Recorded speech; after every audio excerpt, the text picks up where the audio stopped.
What matters the most? Bharat matters.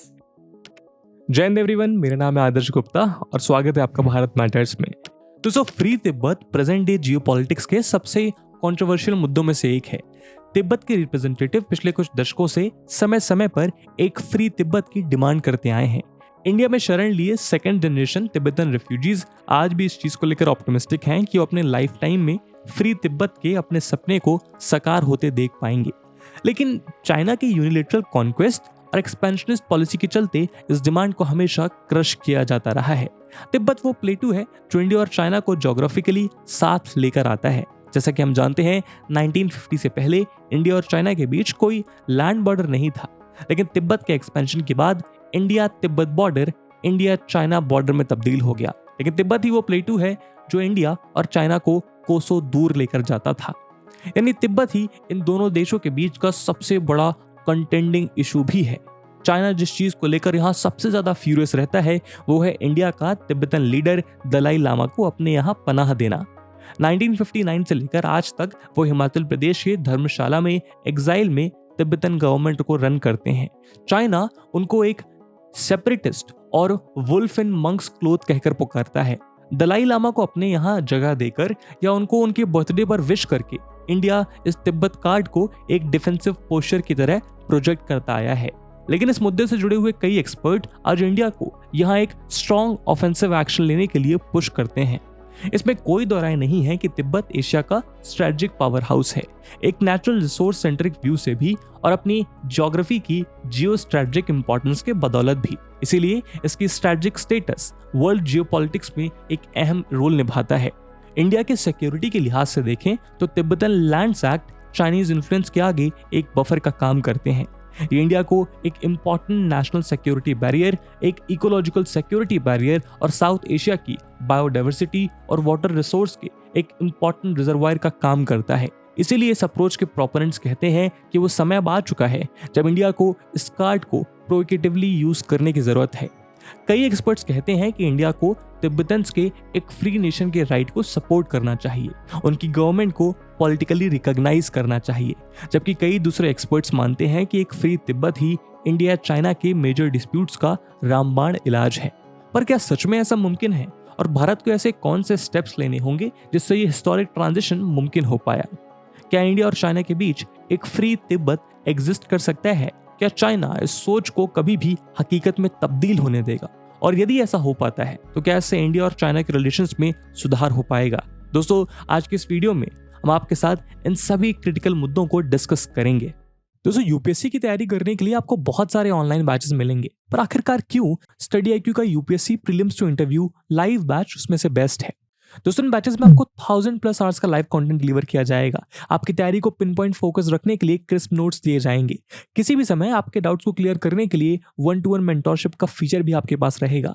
Prelims के लिए practice questions, mains के आंसर राइटिंग प्रैक्टिस और उसके बाद जो भी स्टूडेंट्स प्रीलिम्स 2024 क्लियर करेंगे उन्हें स्टडी IQ कैंपस में बुलाकर अगले 4 महीनों के लिए मेंस रेसिडेंशियल प्रोग्राम के अंडर रिगरस प्रिपरेशन कराई जाएगी बिना किसी एडिशनल कॉस्ट के। और दोस्तों, ये सब कुछ आपको मिलेगा मात्र और मात्र 29,999 के सुपर डिस्काउंटेड प्राइस पे अगर आप AG live coupon code use करते हैं। दोस्तों, 10 जुलाई को स्टडी IQ के prelims to interview batches English और हिंदी लैंग्वेज में लॉन्च होने जा रहे हैं। इन बैचेस में क्लासेस की टाइमिंग मॉर्निंग 8 AM रहेगी। तो आप भी AG live coupon code use करिए और पूरे देश के यूपीएससी एस्पिरेंट्स के साथ कहिए कि अब तैयारी हुई अफोर्डेबल स्टडी IQ के साथ। इन बैचेस से रिलेटेड सभी इंपॉर्टेंट लिंक्स आपको डिस्क्रिप्शन और पिन्ड कमेंट में मिल जाएंगी।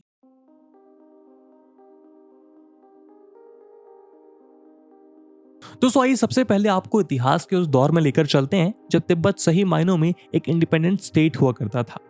तिब्बत अपने आप में 2000 साल लंबी एक रिच हिस्ट्री समाये हुए है।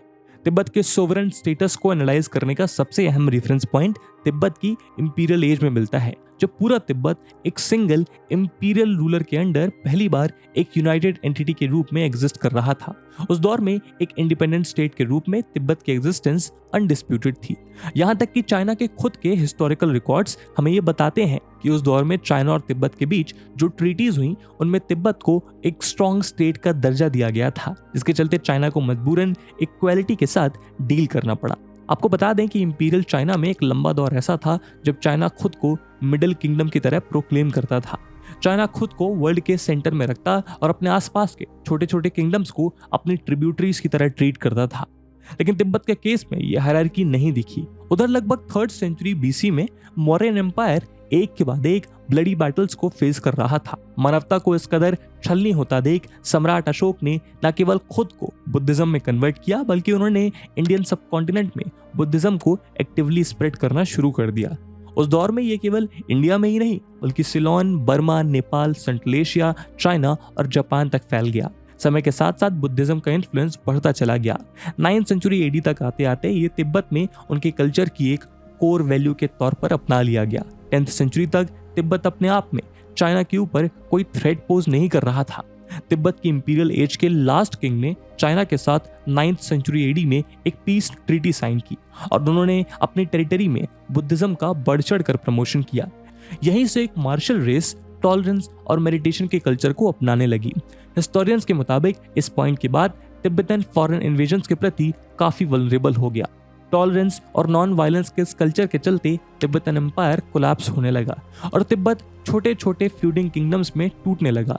इसी तरह की फ्यूड उस दौर में चाइना में भी जारी थी, लेकिन चाइनीज थिंकिंग में तिब्बत कभी भी उतना प्रोमिनेंट फिगर नहीं हुआ। वहीं 1240 एडी में मंगोल्स ने तिब्बत पर हमला कर उसको एनेक्स कर लिया।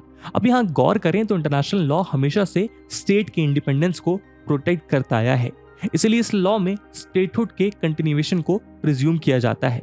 यानी अगर सदियों से तिब्बत एक इंडिपेंडेंट स्टेट के रूप में एग्जिस्ट करता आया है तो उसको अपनी कंटिन्यूड इंडिपेंडेंस को प्रूव करने की जरूरत नहीं है।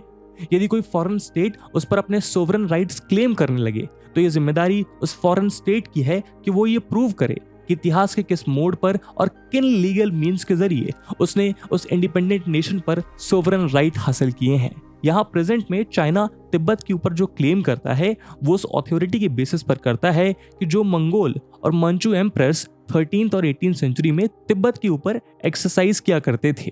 चाइना का क्लेम के मुताबिक तिब्बत इसलिए चाइना का पार्ट है क्योंकि इन दोनों कंट्रीज को इंडिपेंडेंटली मंगोल रूलर्स द्वारा रूल किया गया था। एक्सपर्ट्स इस क्लेम को पूरी तरह से बेसलेस और अब्सर्ड बताते हैं। ऊपर से तिब्बत के ऊपर फॉरेन डोमिनेशन के इस ब्रीफ पीरियड को भी 700 साल से ज्यादा हो चुके हैं। इसके अलावा तिब्बत युआन एम्परर से पहले ही टूटकर अलग हो चुका था। उसके बाद ही चाइना ने मिंग डायनेस्टी के एस्टैब्लिशमेंट के साथ मंगोल से अपनी इंडिपेंडेंस क्लेम की। यानी चाइना के आजाद होने से पहले तिब्बत अपनी इंडिपेंडेंस क्लेम कर चुका था। उधर मिंग डायनेस्टी जिसने चाइना को 1368 से 1644 तक रूल किया, उसने तिब्बत पर कोई खास अथॉरिटी एक्सरसाइज नहीं की। यानी लगभग मिड 14th सेंचुरी के बाद से तिब्बत 400 सालों के लिए फॉरेन इन्फ्लुएंस से आजाद रहा। वहीं दूसरी ओर 17th सेंचुरी में मिंग डायनेस्टी के बाद जब चाइना पर मांचू यानी चिंग डायनेस्टी का राज हुआ तो उसने तिब्बतन बुद्धिज्म को एम्ब्रेस किया। इसी दौर में चिंग डायनेस्टी के सपोर्ट से दलाई लामा की लेगेसी को स्टैब्लिश किया गया। लेकिन पॉलिटिकल लेवल पर कुछ पावरफुल मंचू एम्परर्स ने इस दौरान तिब्बत के ऊपर अपना इन्फ्लुएंस एग्जर्ट करने की भी कोशिश की। असल में 18th सेंचुरी में जुंगार फोर्सेस तिब्बत को ऑक्युपाई कर चुकी थी। उनको वहां से हटाने के लिए 1724 में चिंग द्वारा तिब्बत में एक एक्सपेडिशन फोर्स भेजी गई जिसने जुंगार्स को डिफीट कर दिया। इसके बाद चिंग एम्परर्स ने ल्हासा में अपने 2000 ट्रूप स्टेशन किए जो यहाँ डायरेक्टली चिंग गवर्नमेंट की लोकल एजेंसी को रिपोर्ट किया करते थे। यहाँ आप देख सकते हैं कि चिंग डायनेस्टी ही एकमात्र ऐसी चाइनीज डायनेस्टी थी जिसने एक छोटे पीरियड के लिए तिब्बत के ऊपर पार्शियल कंट्रोल एक्सरसाइज किया, लेकिन उन्होंने तिब्बत को कभी अपने एम्पायर में इनकॉर्पोरेट नहीं किया और ये पार्शियल कंट्रोल भी 1904 तक आते आते पूरी तरह इनएफेक्टिव हो गया। वो क्यों, आइए देखते हैं। तो दोस्तों 19th सेंचुरी के एंड तक आते आते इंडियन सबकॉन्टिनेंट पर ब्रिटेन का इंपीरियल एम्पायर अपनी पकड़ मजबूत कर चुका था। इन्होंने तिब्बत को अपने एम्पायर के डिफेंस के आउटर पैरामीटर की तरह ट्रीट करना शुरू किया। इस पॉइंट पर आकर चाइना को तिब्बत की जियोपॉलिटिकल इंपॉर्टेंस का एहसास हो चुका था। इस दौरान इस सबकॉन्टिनेंट पर ब्रिटिश और रशियन एम्पायर के बीच द ग्रेट गेम भी छिड़ गया। 1890s में ये दोनों मैसिव एम्पायर्स सेंट्रल एशिया में अपने स्फीयर ऑफ इन्फ्लुएंस स्टैब्लिश करने के लिए एक स्ट्रेटेजिक राइवलरी में एंगेज थे। सेंट्रल एशियन स्टेट एक एक करके रशिया के वेसल स्टेट बनते जा रहे थे और ये ब्रिटेन के स्ट्रेटेजिक स्फीयर के साथ कोलैप्स कर रहा था।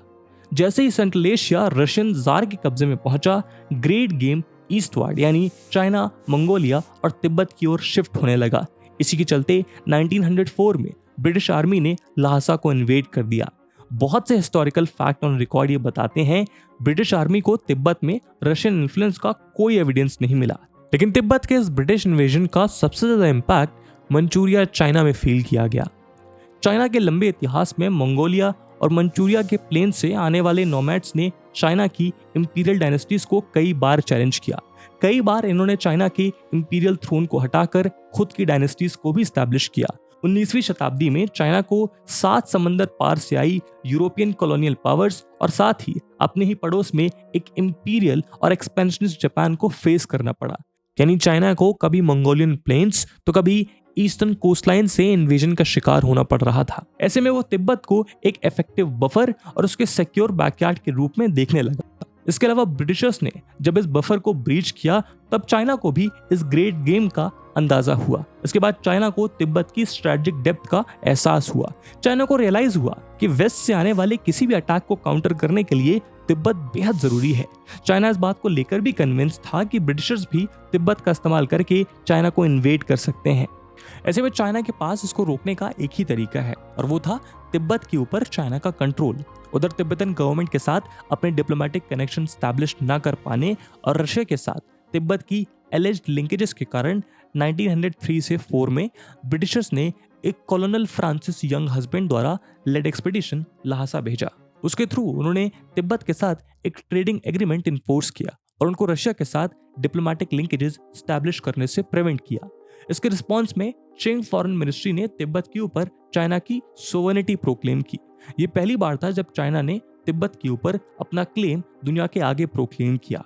लेकिन उसकी ये डिमांड किसी हिस्टोरिकल बेसिस से ज्यादा एक कांस्टेंट फियर पर बेस थी। खैर, इससे पहले ब्रिटिशर्स ल्हासा तक पहुंचे। 13th दलाई लामा पहले आउटर मंगोलिया और फिर 1908 में बीजिंग तक चले जाते हैं। 1904 में ब्रिटिशर्स और तिब्बतन्स के बीच ट्रीटी ऑफ ल्हासा साइन की जाती है और उसके बाद 1906 में ब्रिटिश और बीजिंग के बीच एक ट्रीटी साइन की जाती है जिसके तहत चाइना ब्रिटेन को 2.5 मिलियन देने के लिए राजी हो जाता है, जो असल में तिब्बत द्वारा ब्रिटेन को पे किए जाने थे। तिब्बत को मजबूरन 1904 की एंग्लो तिब्बतन ट्रीटी से एग्री करना पड़ता है। तो जैसा कि आप यहाँ देखते हैं, बीजिंग ने इस बीच ल्हासा और ब्रिटेन के बीच एक मीडिएटर का काम किया। इसके अलावा 1907 में ब्रिटेन और रशिया ने एग्री किया कि तिब्बत के ऊपर चाइना की सुजरेनिटी के प्रिंसिपल की कन्फर्मिटी के चलते दोनों नेशंस तिब्बत के साथ चाइनीज गवर्नमेंट की मध्यस्थता के अलावा किसी और जरिए नेगोशिएट नहीं करेंगे। 1912 में चाइना में शंघाई रिवॉल्यूशन होता है और चाइना का इंपीरियल रूल समाप्त हो जाता है। इस समय दलाई लामा एक बार फिर तिब्बत के इंडिपेंडेंट स्टेटस को ओपनली प्रोक्लेम करते हैं। वहां स्टेशन चाइनीज ट्रूप्स को भी वहां से वापस भेज दिया जाता है। खैर, 1911 से 1950 तक तिब्बत ने काफी हद तक अनड्यू फॉरेन इन्फ्लुएंस अवॉइड किया। इस बीच वो एक इंडिपेंडेंट स्टेट की तरह अपनी ऑटोनॉमी एंजॉय करता रहा। 13th दलाई लामा ने देश के बाहर एग्जाइल में रहते हुए इनफॉर्मल रूलर्स के साथ सभी फॉरेन कम्युनिकेशंस में तिब्बत के इंडिपेंडेंट स्टेटस को पुश किया और इंटरनली तिब्बत के इंडिपेंडेंस को प्रोक्लेम करने वाले डिक्लेरेशन इशू किए गए और साथ ही देश में डिफेंसेस को मजबूत किया। सेकेंड वर्ल्ड वॉर में China and its allies, Britain और रशिया के ह्यूज प्रेशर के बावजूद तिब्बत न्यूट्रल रहा। इसके अलावा तिब्बतन गवर्नमेंट ने अपनी सभी नेबरिंग कंट्रीज के साथ इंडिपेंडेंट इंटरनेशनल रिलेशंस मेंटेन किए। जिन भी फॉरेन गवर्नमेंट के साथ तिब्बत ने डिप्लोमेटिक रिलेशंस मेंटेन किए, उन्होंने एक्टिवली तिब्बत के इंडिपेंडेंट स्टेटस को भी रिकॉग्नाइज किया। 1914 में ब्रिटेन, चाइना और तिब्बत के बीच शिमला कॉन्फ्रेंस हुई जिसमें शिमला कन्वेंशन तैयार किया गया। ब्रिटिश गवर्नमेंट ने तिब्बत के ऊपर चाइनीज सोवरेनिटी को तब तक रिकॉग्नाइज करने से मना कर दिया जब तक चाइना इस ड्राफ्ट को साइन ना कर दे, लेकिन चाइना ने ऐसा कभी नहीं किया। तिब्बत की इस लंबी जर्नी में अगला मेजर टर्न 1949 में तब आया जब एक लंबे सिविल वॉर के बाद एक कम्युनिस्ट चाइना का जन्म हुआ। माओ जेडोंग के नेतृत्व में कम्युनिस्ट चाइना की पीपल्स लिबरेशन आर्मी ने आते ही तिब्बत को अटैक कर दिया। माओ किसी भी सूरत में तिब्बत को अपने साथ इंटीग्रेट करना चाहते थे। 7 अक्टूबर 1950 को पीआरसी के 40,000 से 80,000 सोल्जर्स तिब्बत में इन्वेड कर देते हैं। मई 1951 में चाइनीज गवर्नमेंट ने तिब्बतन गवर्नमेंट के ऊपर 17 point agreement for the peaceful liberation of Tibet impose किया। अब चूंकि ये एग्रीमेंट फोर्सफुली इम्पोज किया गया था, इसलिए इंटरनेशनल लॉ के अंडर ये वॉइड था। तिब्बत में पीआरसी के ट्रूप्स, लासा के इमीडिएट ऑक्यूपेशन और तिब्बतन स्टेट के एग्जिस्टेंस के ऊपर मंडरा रहे थ्रेट के कारण तिब्बतन्स के पास और कोई चॉइस भी नहीं थी। खैर, इस इन्वेजन के बाद चाइना तिब्बत के लोगों के साथ एक्सप्लॉयटेशन जारी रखता है। 1959 तक आते आते तिब्बतन्स अपना पेशेंस गिव अप कर देते हैं। तिब्बत में ल्हासा अपराइजिंग जन्म लेती है, लेकिन चाइनीज आर्मी इसको फोर्सफुली क्रश कर देता है। 28 मार्च को तिब्बतन गवर्नमेंट को डिसॉल्व कर दिया जाता है और चाइना तिब्बत को फोर्सफुली ऑक्युपाई कर लेता है। इस बीच दलाई लामा किसी तरह अपनी जान बचाकर तिब्बत से निकलते हैं और भारत में असाइलम सीक करते हैं, और तभी से वो धर्मशाला से अपनी सरकार चलाते आए हैं।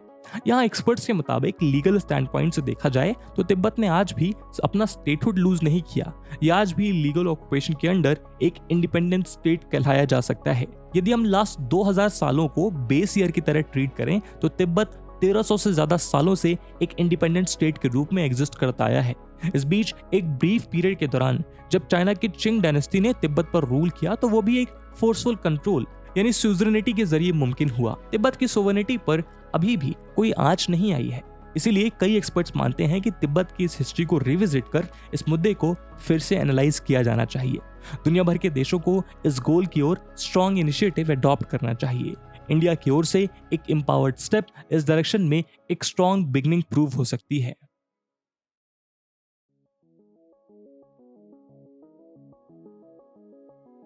दोस्तों, अभी तक हमने तिब्बत के इंडिपेंडेंस स्टेटस का इतिहास और उसके लीगल स्टेटस को डिस्कस किया।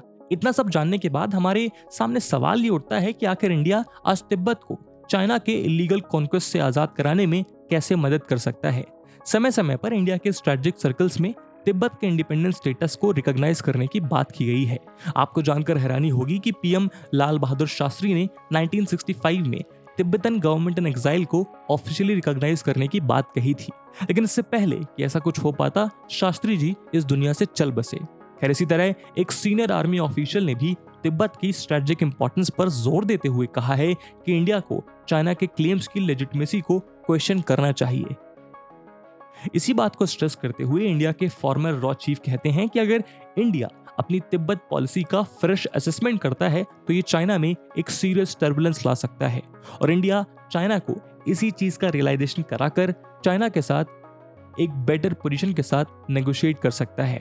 दोस्तों, यहाँ आप में से कुछ लोग कहेंगे कि यदि इंडिया तिब्बत को रिकॉग्नाइज करता है तो ये इंडिया की सिक्योरिटी के साथ एक बड़ा खिलवाड़ होगा, लेकिन इतिहास हमको ये सबक देता है कि इंडिया चाहे तिब्बत को रिकॉग्नाइज करे या ना करे, चाइना ने भारत के साथ कभी भी पीस को इंश्योर नहीं किया। जब कम्युनिस्ट चाइना द्वारा तिब्बत को एनेक्स किया गया था तब पीएम जवाहरलाल नेहरू ने चाइना से डील करने के लिए ब्रिटिशर्स को कंसल्ट किया था।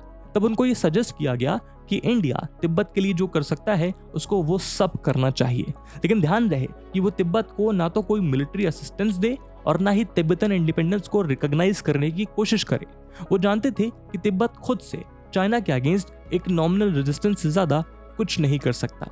इस मिलिट्री एसिमेट्री को देखते हुए पीएम नेहरू ने ये कंक्लूड किया कि इंडिया या कोई भी और एक्सटर्नल पावर तिब्बत में चाइनीज टेकओवर को प्रिवेंट नहीं कर सकता। इसीलिए उन्होंने इंडिया के कंसर्न्स को इंडिया की सेफ्टी और सिक्योरिटी तक सीमित रखा। यहाँ तिब्बत के ऊपर चाइनीज क्लेम और चाइना के साथ एक एडवांसिंग फ्रेंडशिप भी सिक्योर की। लेकिन 70 साल बाद भी चाइना की तरफ से भारत के लिए ऐसा कोई अप्रोच नजर नहीं आता। तिब्बत को चाइना का पार्ट रिकॉग्नाइज करना इंडिया के बॉर्डर्स पर सेफ्टी लेकर नहीं आया। ऐसे में एक्सपर्ट्स का मानना है कि इस पूरे इक्वेशन को इंडिया के फेवर में ऑल्टर करना और तिब्बत क्वेश्चन को टैकल करने के लिए इंडिया को तिब्बत पर अपनी इनकंसिस्टेंट पॉलिसी और हेजिटेशन को ड्रॉप करना होगा। ये इसलिए नहीं कि तिब्बत चाइना के खिलाफ एक स्ट्रॉन्ग कार्ड है, बल्कि इसलिए क्योंकि तिब्बत का आइडिया पीस और फ्रीडम जैसी यूनिवर्सल वैल्यूज के साथ जुड़ा हुआ है।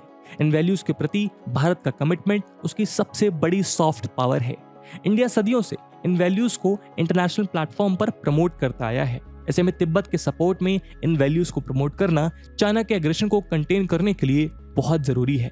कुछ स्कॉलर्स आगे ये भी कहते हैं कि इंडिया को दलाई लामा को इंडिया के highest civilian honour Bharat Ratna से सम्मानित करना चाहिए और तिब्बतन एक्टिविस्ट की यंगर जनरेशन के साथ स्ट्रॉन्ग लिंकेजेस बिल्ड करने चाहिए जो कि रेजिस्टेंस का नया फेस बन रहे हैं। साथ ही इंडिया को दलाई लामा के सक्सेसर को लेकर भी उनका सपोर्ट करना चाहिए। आप सोच रहे होंगे कि भारत तो तिब्बत को चाइना का हिस्सा मानता है, तो वैसा क्यों और कैसे कर सकता है? दोस्तों असल में यहाँ इशू ये है कि इंडिया ने चाइना के कोर इंटरेस्ट की हमेशा रिस्पेक्ट की है, लेकिन चाइना ने इंडिया के साथ रेसिप्रोकेट करना नहीं सीखा। उदाहरण के लिए 2003 में वाजपेयी गवर्नमेंट ने चाइना के साथ एक ज्वाइंट डिक्लेरेशन में वन चाइना पॉलिसी को एंडोर्स किया और तिब्बत को चाइना का पार्ट रिकॉग्नाइज किया, और वो इस कंडीशन पर कि चाइना तिब्बत को जेन्युइन ऑटोनॉमी प्रोवाइड करेगा। लेकिन यहाँ तिब्बत को ऑटोनॉमी अलाउ करना तो दूर, उल्टा 2006 में चाइना ने इस ज्वाइंट डिक्लेरेशन को नकारते हुए अरुणाचल प्रदेश को सदर्न तिब्बत बताकर उस पर अपना क्लेम जाहिर किया। यानी भारत ने उस बार्गेन में अपने पॉइंट्स का तो मान रखा, लेकिन चाइना ने उसकी धज्जियां उड़ा दी। और ये कोई नई बात नहीं है, इतिहास में ऐसे एग्जाम्पल्स भरे पड़े हैं जब चाइना ने अपने एग्रीमेंट्स या ट्रीटीज से यूनिलिटरली बैकआउट किया। इसलिए एक्सपर्ट्स कहते हैं कि आज इंडिया को भी अपनी 60 साल पुरानी अपीजमेंट पॉलिसी को ड्रॉप करने की जरूरत है।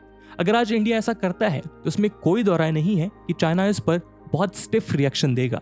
ऐसे में इंडिया को चाहिए कि वो तिब्बतन फ्रीडम के इशू को बाकी डेमोक्रेसीज के साथ मिलकर इंटरनेशनलाइज करे, चाइना के ऊपर प्रेशर बनाए। अगर इंडिया अपने इस कार्ड को प्ले करने में सक्सेसफुल हो जाता है तो वो अपने ईस्टर्न बॉर्डर्स को सिक्योर करने के साथ साथ तिब्बत की वैल्यूएबल रिसोर्सेज का लाभ भी उठा सकता है जो आज चाइना के कब्जे में है।